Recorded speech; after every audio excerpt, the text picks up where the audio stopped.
nastaghfiruh wa natubu ilaihi wa nastahdi. Allahumma shalli ala Muhammad wa ala alihi wa ashabihi wa sallama tasliman katsira. Ikhwati fillah rahimakumullah, melanjutkan pelajaran fikih dari kitab Manhajus Salikin wa Tawdihul Fiqhi Fiddin. Halaman 30 kita sudah menyelesaikan zakat bahimatul an'am. Zakat bahimatul an'am. Kita lanjut untuk berikutnya. Qala al-musannif rahimahullah taala, halaman 30 dari atas nomor 6, baris nomor 6. Wa amma sadaqatul athmani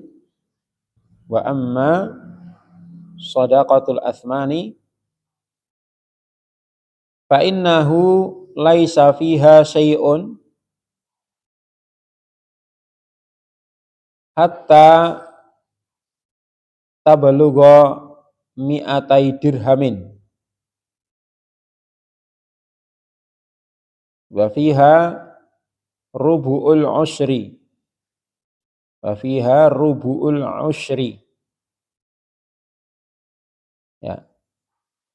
Dan adapun zakat emas dan perak athman, maka yang dimutlakkan kepada emas dan perak, maka tidak ada zakat, ya, laisa fiha, tidak ada zakat sedikit pun dari emas dan perak tersebut hatta tabalugha, hingga mencapai mi'atai dirham, 200 dirham. Wa fiha, maka zakatnya dan zakatnya adalah rubu'ul ushri. Rubu'ul ushri itu 2,5%. Jadi kemarin sudah kita bahas ya untuk nisab dari perak, dan yang beliau maksud di sini adalah perak, sehingga tidak disebutkan di sini nisabnya emas. Ya, tidak disebutkan di sini nisabnya emas. Para ulama menjelaskan berdasarkan dalil bahwa nisab emas itu adalah 20 dinar. 20 dinar. 20 dinar ini setara dengan 85 gram. Ya, emas. Ya, 85 gram emas. Jadi kalau perak 200 dirham atau berapa gram kemarin? 595 gram. Kalau emas nisabnya 20 dinar. 20 dinar. Atau setara dengan 85 gram emas. Jadi mata uang zaman Nabi itu dinar dan dirham. Dinar itu mata uang berupa emas, dirham mata uang berupa perak. Ya. Sehingga siapa saja yang punya perak 200 dirham atau emas 20 dinar, maka terkena kewajiban zakat ketika sudah haul sebesar 2,5%. Ya, ketika dikonversi kepada gram, maka besaran 20 dinar itu adalah 85 gram emas. Ya. 85 gram emas. Baik emas itu berupa perhiasan atau emas perak itu berupa lempengan, ya, bukan perhiasan. Walaupun di sini ada perbedaan ya di kalangan para ulama tentang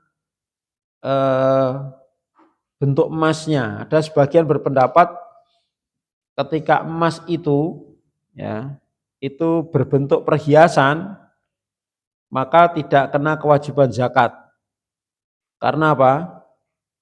Itu dikiaskan seperti pakaian. dipakai, ya kan? Dipakai.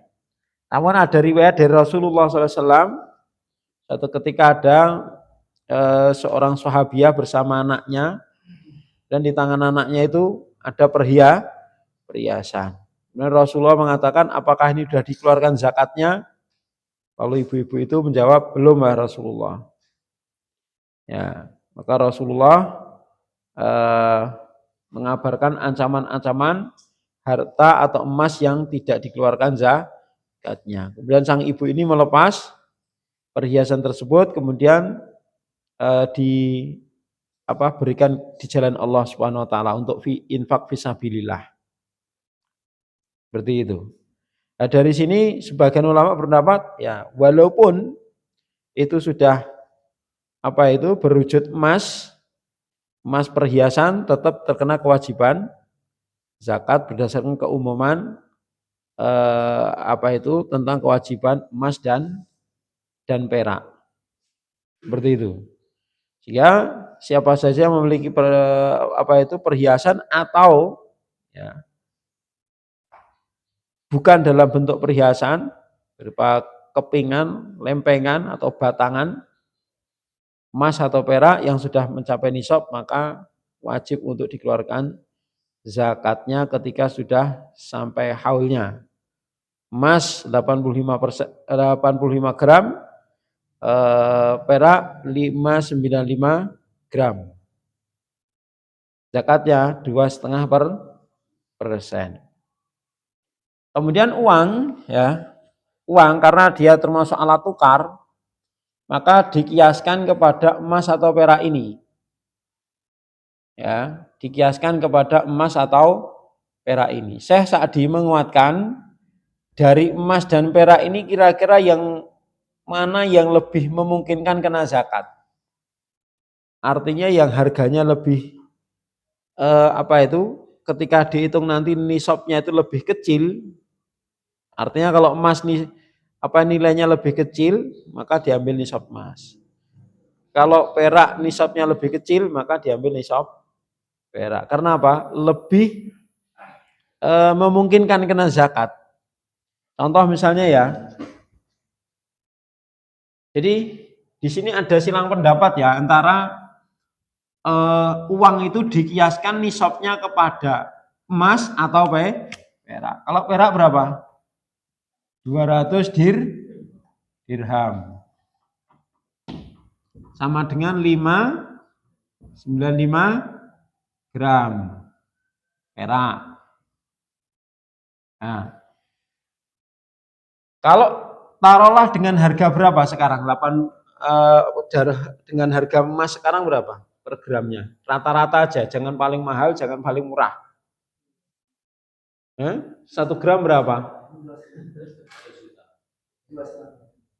Itu kan yang mahal. Yang standar maksudnya pertengahan gitu loh, yang paling mahal 3 juta, yang paling murah 1 juta ya pertengahan lah gitu loh. Paham maksudnya? Harga tertinggi berapa? 3 juta. Harga terendah berapa? 1 juta. Lah antara itu kira-kira berapa? 1,5. Gitu? 1,5. 1,5 kali 85 coba dikalikan. 1,5 juta kali 85 juta ditambah 42,5. Apa, Mas? 127,5. Ya, 127,5. 100 juta 27.500 ya, atau di koma saja 1 juta 27 ya. 127,5 ya, 127,5 juta. Sekarang perak harganya per gramnya 100.000 katakanlah ya. 100.000 sekarang. Atau berapa harga perak? 190. Ya. Terendah? Itu 190 tertinggi. Terendah 100. Ambil 150 katakanlah. Ya, 150 kali ini 595.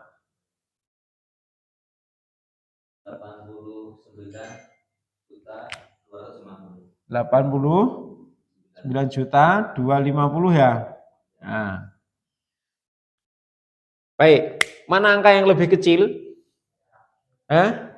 Perak, artinya apa? Kalau standarnya perak 89 juta sudah kena zakat. Tapi kalau standarnya emas, maka 89 ini belum kena zakat. Sing duwe duit mesti milih apa? 29 ae urung kena zakat. Melu apa? Melu emas saja. Ikut emas toh? Kalau nisabnya ikut emas, maka uang segini belum kena zakat, paham? Nah, nisabnya ikut perak, uang segini sudah zakat. Paham? Paham belum? Jadi jenengan punya uang 100 juta. Sudah 1 tahun. Nah, itu kalau 100 juta ini dikiaskan ke emas, belum kena zakat. Tapi kalau dikiaskan ke perak, sudah kena zakat. Nah, pilih mana? Anu perak perak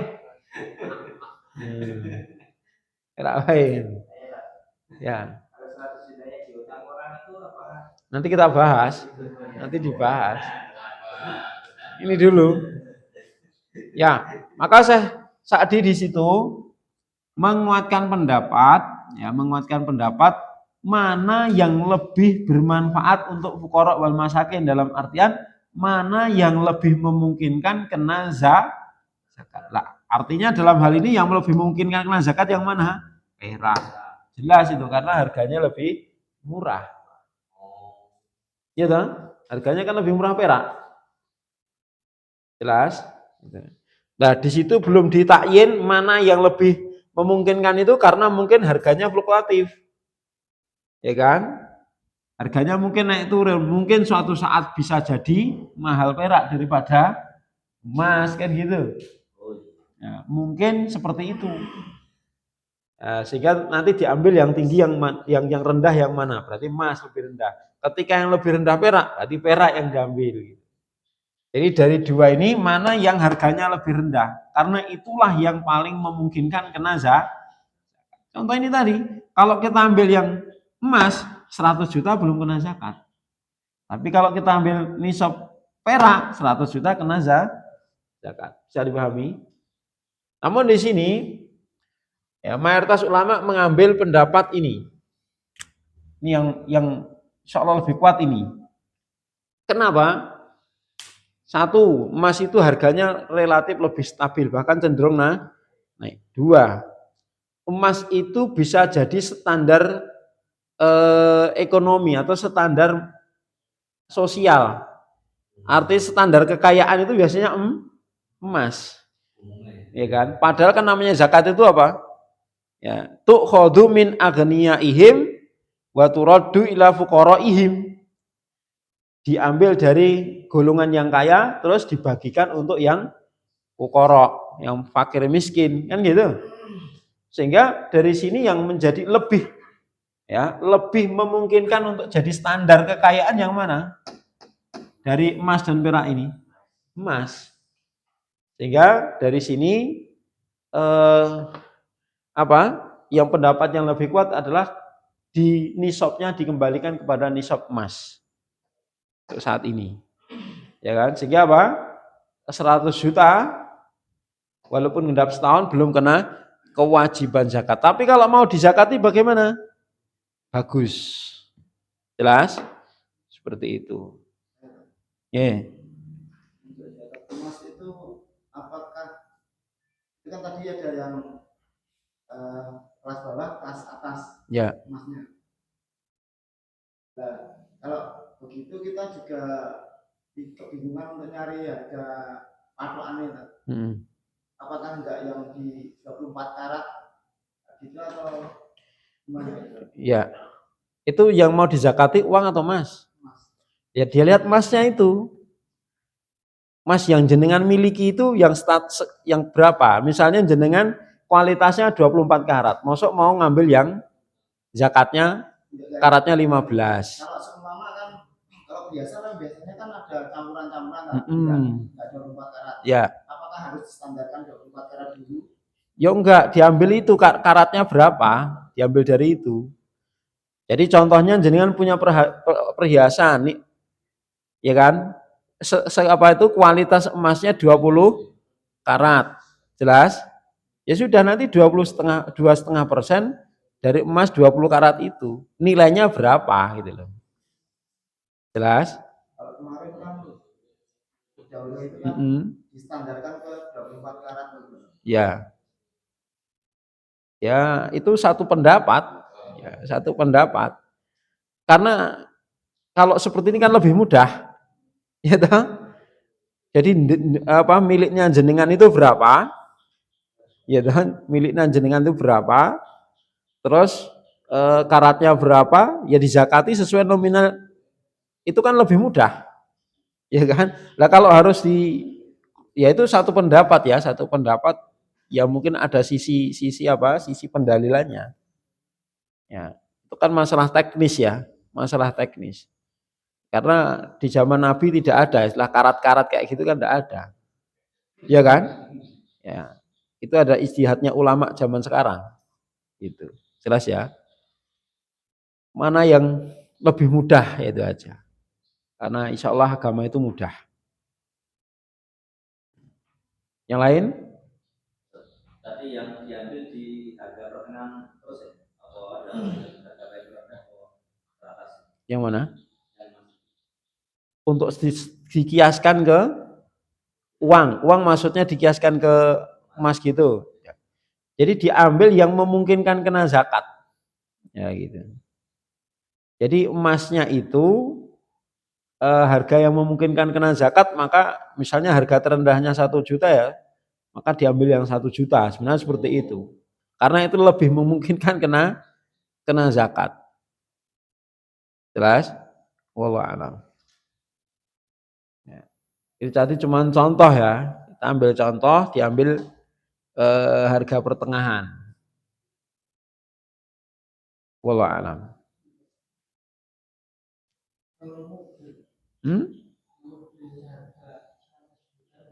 Apa? Mobil ya enggak no. Rumah 1 miliar ya rati zakati. Enggak. Punya tas, harganya tas kulit boyo 1 miliar ya enggak kena zakat.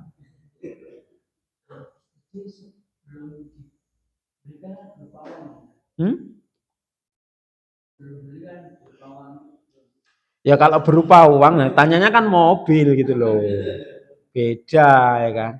Kalau uang ya kan nanti lihat kurs emas. Jelas? Ya kan? Patokannya nanti ikut kurs emas itu berapa nilainya. Karena ada juga yang berpendapat emas itu sebelum emas yang dicetak gitu loh. Ada yang berpendapat seperti itu. Harga emas itu harga emas yang ya sudah dibersihkan tapi belum dicetak gitu loh. Dan itu kan harganya nggak sampai juta-jutaan. Jelas ya? Ya, seperti itu. Jadi di dalam menetapkan standarisasi harga emas yang mana ini pun ulama berbeda-beda. Ya kan? Jelas ya? Ada yang berpendapat ya emasnya itu ya sebelum dicetak, ada yang pendapat seperti itu.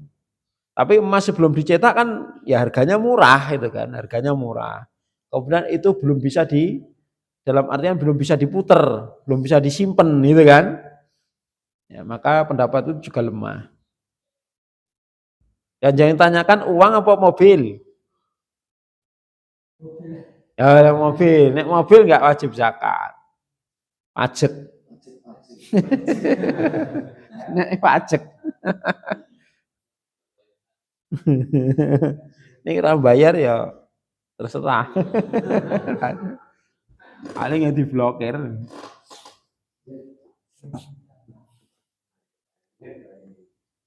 Ya. Selesai ya? Ya, zakat emas perak selesai. Terus sekarang hasil bumi. Wa amma shadaqatul khariji minal ardi Wa amma sadaqatul khariji minal ardi minal hububi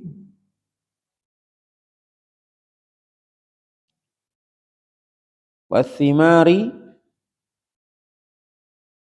faqad qala an-nabiy sallallahu alaihi wasallam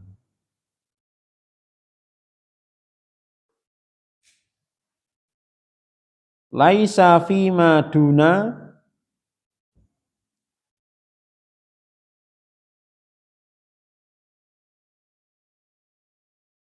khamsati ausukin, ya, khamsati ausukin minat tamri shadaqatun muttafaqun alaihi. Wal wasaku sittuna sa'an fayakunun nisabu lil hububi was thimari fayakunun nisabu lil hububi was thimari salasa mi'ati sa'in bi sa'in nabiyyi sallallahu alaihi wasallam. Wa qala an-nabiyyu sallallahu alaihi wasallam fima saqatis sama'u wal uyunu au kana athariyan al ushur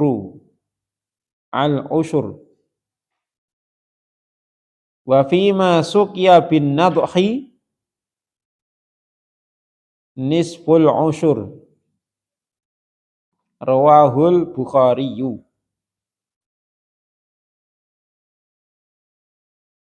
Ya. Dan adapun zakat hasil bumi, al-kharij minal ardi, hasil bumi. Dan ingat ya, hasil bumi yang dimaksud di sini tidak semua yang keluar dari bumi. Tapi maksudnya apa? Bahan makanan pokok yang bisa disimpan. Jadi yang dimaksud hasil bumi di sini adalah bahan makanan pokok yang bisa disimpan. Ya. Kalau di zaman Nabi itu berupa apa? Kurma, gandum, kismis, ya, seperti itu. Kalau kita apa? Beras, jagung, ya, kedelai, kacang hijau, ya, seperti itu. Terus, ya di sini adapun hasil bumi minal hubub wal thimar yang berupa biji-bijian dan buah-buahan. Nah, buah di sini kalau di Arab diistilahkan ada dua ya, ada fakihah, ada thimar. Ya, maka contoh fakihah itu ya seperti jeruk, apel, semangka itu fakihah. Dan itu kan tidak bisa diawetkan toh. Nah, contoh thimar itu ya anggur, kurma itu thimar. Karena bisa diawetkan. Ya, anggur kering kan namanya kismis. Kurma kering namanya tamer. Namanya apa? Tamer. Ya. Jadi di sini dari biji-bijian dan buah-buahan. Nah, buah-buahan di sini diistilahkan thimar karena apa? Bisa diawetkan. Jadi tidak semua buah-buahannya seperti pisang, jeruk itu enggak termasuk thimar. Bahasa Arabnya apa? Fakihatun. Jamaknya fawakih. Ya. Kalau ini samrotun, jamaknya thimar. Baik. Jadi di sini beliau menegaskan kembali bahwa yang dimaksud al-kharij minal ardi ini khusus untuk hubub wa thimar. Jadi bahan makanan pokok yang bisa disimpan. Maksudnya disimpan itu ya dengan perlakuan sederhana, tidak dengan teknologi gitu. Kalau dengan teknologi semuanya bisa, semangka di keripik bisa kok. Belum pernah makan? Keras banget. Bener itu. Dengan teknologi bisa. Jadi pisang itu dibuat keripik ya bisa. Dengan teknologi semuanya bisa. Semangka aja bisa dibuat keripik apa yang lagi, apalagi yang lain. Ya. Teman dulu bikin ya, yang ngontrak di sini dulu, teman. Sekarang udah pulang ke Tasik. Dulu bikin itu keripik-keripik buah itu. Ya, nangka, salak, ya kan, pisang, yang kepok itu, semangka. Bisa keres-keres, renyah sekali ya semangka itu. Ya. Dan warnanya itu tetap merahnya merah semangka itu loh, tidak berubah. Itu dengan teknologi. Lah itu kalau seperti itu tidak masuk. Jadi dengan perlakuan sederhana saja bisa ya di kita ya biji-bijian itu. Terus faqad qala Nabi sallallahu alaihi wasallam, Nabi sallallahu alaihi wasallam bersabda, laisa fi maduna khamsati ausukin. Tidak ada pada apa-apa, ya maksudnya apa? Hasil bumi yang di bawah 5 wasak dari kurma, yaitu zakat. Berarti di sini apa? Nisab ya, hasil bumi adalah minimal 5 wasak. Lah 5 wasak itu berapa? Di sini jelaskan, wal wasaku situna so'an. 1 wasak itu 60 sok. Fayakunu nisabu lil khubub wathimar, sehingga jadilah nisab biji-bijian dan buah-buahan itu salasa ya, mi'ati so'in, 300 sok dengan standar soknya Nabi Shallallahu Alaihi Wasallam. 300 sok. Lah 300 sok itu berapa? 1 sok berapa kilo? Zakat fitrah itu kan 1 sok loh. Nah, dah. Jadi nisab harta hasil pertanian atau hasil bumi tadi berapa? Minimal 5 wasak. 1 wasak sama dengan 60 sok. Berarti 5 wasak itu berarti berapa? 5 kali 60 sama dengan 300 sok. 1 soknya 1 sok sama dengan 2,5 kilogram. Berarti 300 sok kali 2,5 kilogram sama dengan 750 kilogram. Jadi siapa saja yang panen padi, jagung, ya biji-bijian dapat minimal 7,5 ya kental, ya 7,5 kental atau 750 kilo. Kalau 1 sak itu 50 kilo berarti berapa sak Mas Riko? 1 sak 50 kilo. Misalnya gabahnya 1 sak 50 kilo berarti berapa sak ini? 15. Ya, pintar, 15 sak. 15 sak. Jadi panen 15 sak gabah yang masing-masing saknya apa? 50 kilo itu udah kena zakat. Jelas? Lah zakatnya berapa? Di sini jelaskan. Dalam hadis qala Nabi sallallahu alaihi wasallam, Nabi sallallahu alaihi wasallam bersabda, fima saqatis sama'u wal uyun, pada apa-apa yang diairi oleh as-sama wal uyun, langit dan mata air. Berarti apa? Pengairannya pakai air hujan dan mata air yang tidak berbayar. Dari sungai lah itu ya. Dari sungai ya. Aukana asarian, atau dia tumbuh liar. Tumbuh liar.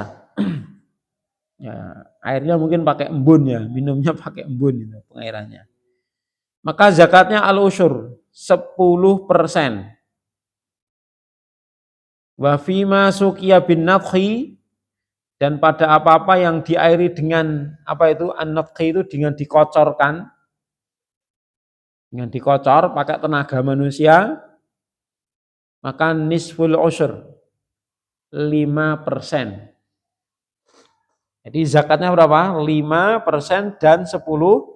5% kalau pengairannya dengan kocor, ya dengan tenaga manusia. Kemudian apa? 10% kalau pengairannya diambilkan dari sungai, mata air atau air hujan. Seperti itu.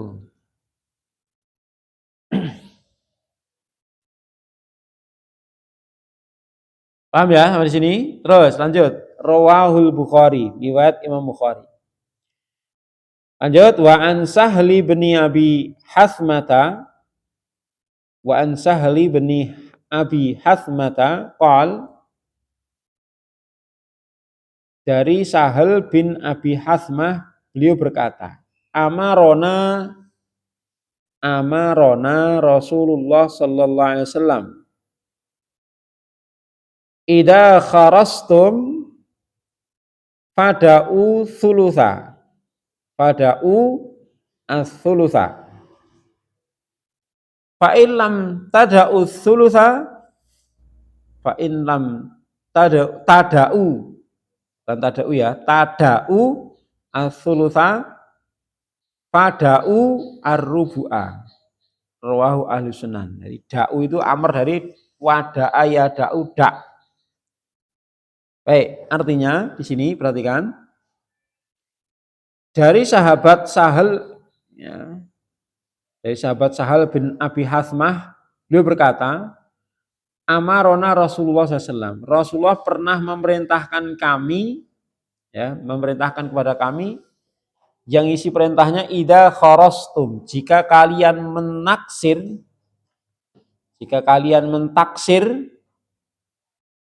idza kharastum, jika kalian mentaksir, fada'u thulusa, maka tinggalkanlah sepertiga. Artinya apa? Beri sepeleng sepertiga. Fa in lam tada'u thulusa, lalu jika kalian tidak mau meninggalkan sepertiga, maksudnya kalau sepertiga kebanyakan, fada'ur rubu'a, tinggalkan seperempat saja. Rawahu ahlu sunnah. Maksudnya apa ini?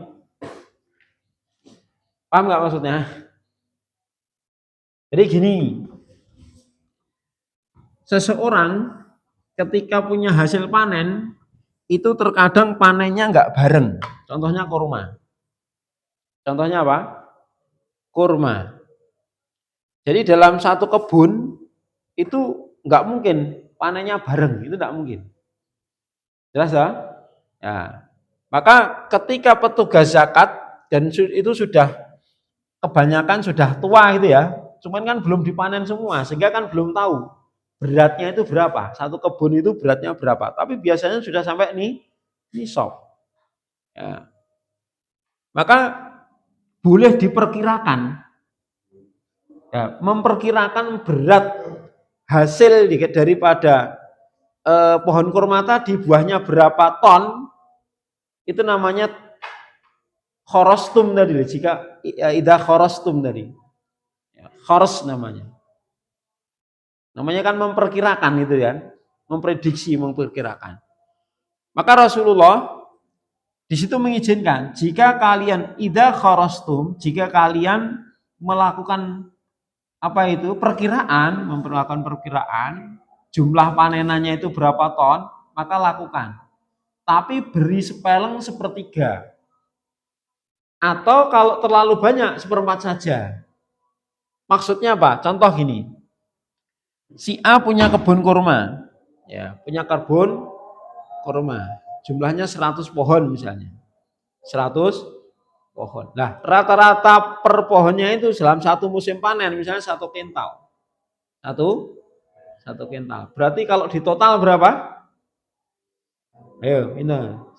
1 kintal kali 100 pohon. 100 kilo kali 100 pohon. 10 ton. Gitu? 10 ton. Misalnya apa?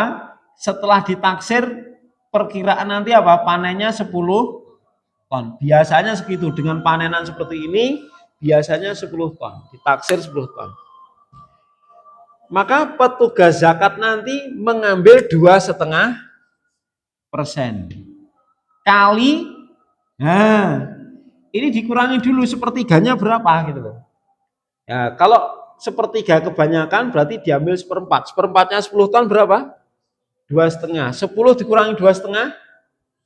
Ya, jadi 2,5% dari 7,5 ton. Paham? Jadi ada sepelengnya apa? Seperempat. Paham? Nah, apa hikmahnya? Para ulama menjelaskan. Berarti kan ada sepeleng berapa?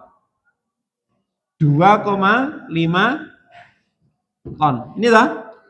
Ya. Tujuannya para ulama menjelaskan, ya mosok wong panen kurma ya sedulure moro ra dikeki. Gitu, tanggane ya ora dibagi. Maksudnya seperti itu. Jadi yang 2,5% ini nanti ya zakatnya ibaratnya apa? Dibagi-bagikan, dihadiahkan, disedekahkan kepada sanak kerabat, tamu, handai tolan dan lain sebagainya seperti itu. Jadi yang 2,5 ton itu, ya kan, ibaratnya zakatnya nanti apa? Tidak ke sini, tapi apa? Ya disedekahkan, dihadiahkan untuk jamu tamu, oleh-oleh dan lain sebagainya. Ketok ende kurma wis mateng-mateng ya kan, bernyawang tok itu ya. Tegelmen itu ya. Sedulure adoh-adoh teko mulih orang gowo itu kan. Itu maksudnya. Paham? Paham ya? Seperti itu. Sehingga ngitungnya 2,5% ini bukan dari ini.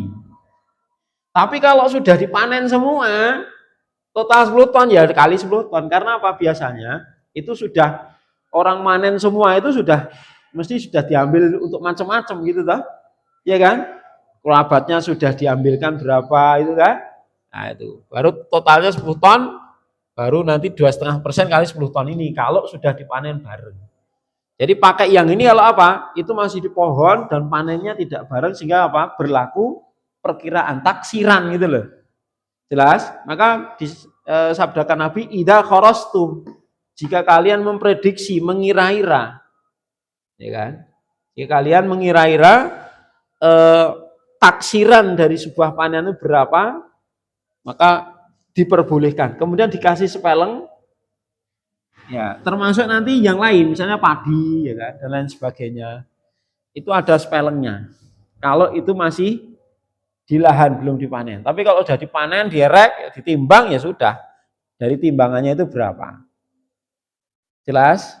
Seperti itu. Selesai al-kharij minal ardi, zakat pertanian. Ada yang dibahas?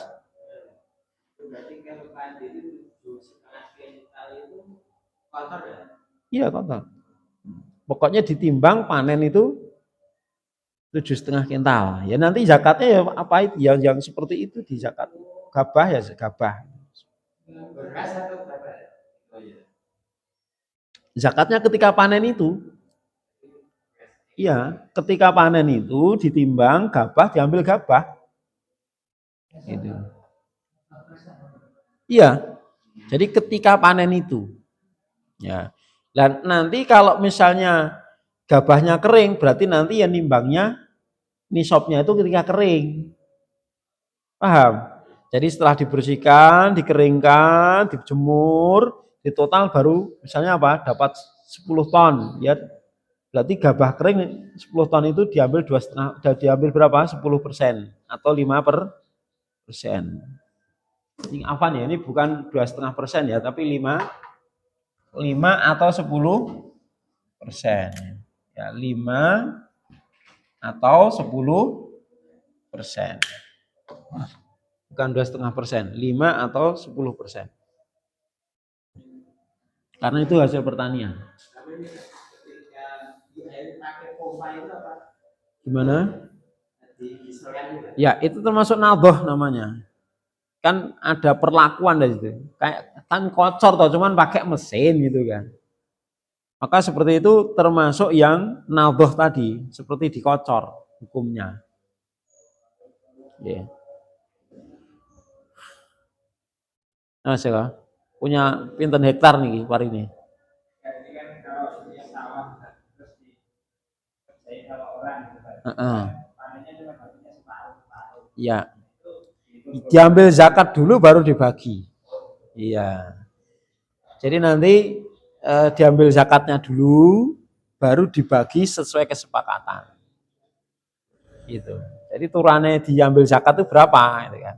Baru dibagi nek misalnya 30-70 atau 40-60 atau 50-50 terserah kesepakatan. Tapi diambil zakatnya dulu. Jadi zakat ya ditanggung bersama, bukan terus yang punya yang punya sawah atau yang mengelola tadi sama-sama. Jadi diambil zakat dulu baru dibagi. Wallah.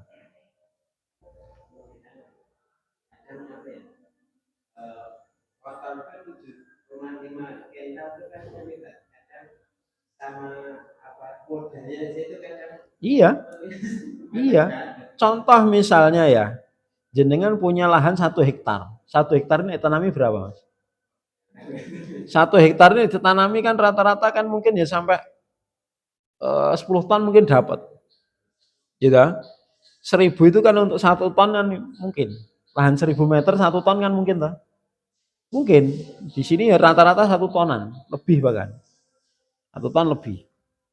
Nah, punya lahan 1 hektar. Panen normal berapa? 10 ton.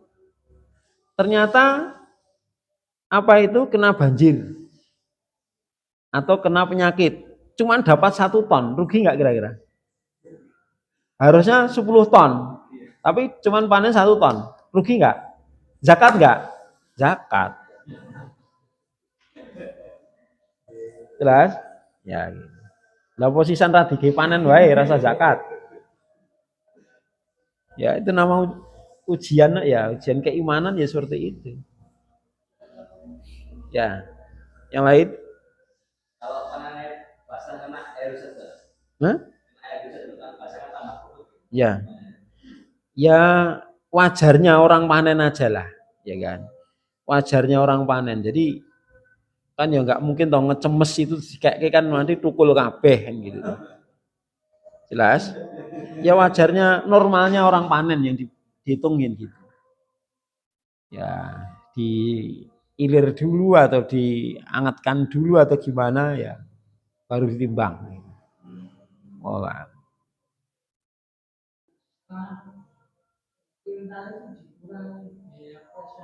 Enggak. Enggak. Kotor dari sawah itu. Enggak dipotong.